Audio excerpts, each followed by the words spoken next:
An unexpected reversal by the Biden administration and the battle over a southern border wall. The White House saying they will now allow wall construction to continue in Texas amid political pressure across the aisle.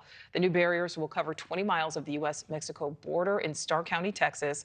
But in order for work to begin, the administration is waiving more than 24 federal regulations. The White House press secretary pressed about this decision just moments ago.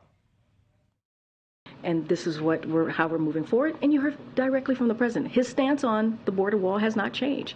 He does not believe it is effective. Correspondent Kelly Meyer was in that briefing room. And Kelly, it certainly at times got a bit heated inside. It definitely did, Nichole. There was a lot of back and forth over this and over the president's apparent reversal, saying when he campaigned that he would not fund the border wall and build the border wall. And now his administration is doing just that, adding 20 miles in Texas. There was a lot of questions around this and an apparent contradiction between President Biden and his Secretary of Homeland Security. The president himself saying that the border wall is ineffective, telling reporters that today, and that this is as his administration is moving to add the 20 miles of border wall in Texas. And as Secretary Alejandro Mayorkas says that there is a need for it. Here's one of the exchanges just moments ago. This was something that was announced 6 months ago.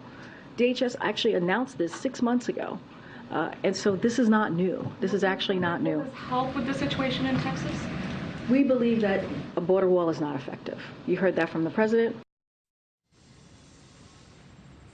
The White House essentially saying that this money was put aside for this reason. They tried to reappropriate it, move it to other places, and they couldn't, so therefore they have to do this, basically saying their hands are tied.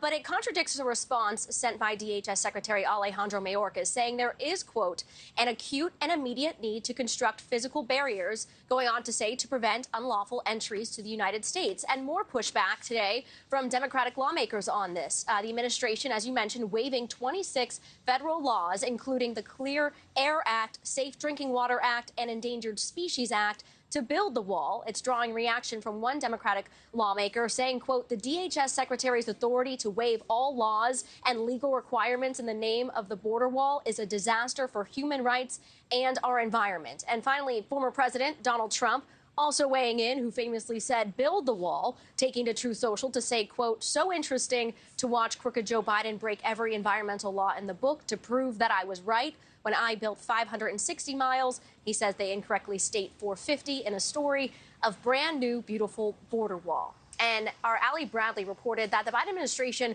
resumed rebuilding sections of the wall in January. They started earlier this year in Yuma to fill gaps. They say then that was over environmental concerns. Now they're saying this is about illegal entries. That's something they haven't used in the past. That was what the DHS secretary was saying. And now walking it back even further, saying that the wall is ineffective and that they had to do this. Nichole, so a lot of confusion and back and forth here at the White House. A lot of confusion, a lot of questions. All right, Kelly Meyer live for us there. Thank you. Thank you for watching. Go to newsnationnow.com to find News Nation on your television provider. And don't forget to click the red subscribe button below to get more of News Nation's fact-driven, unbiased coverage.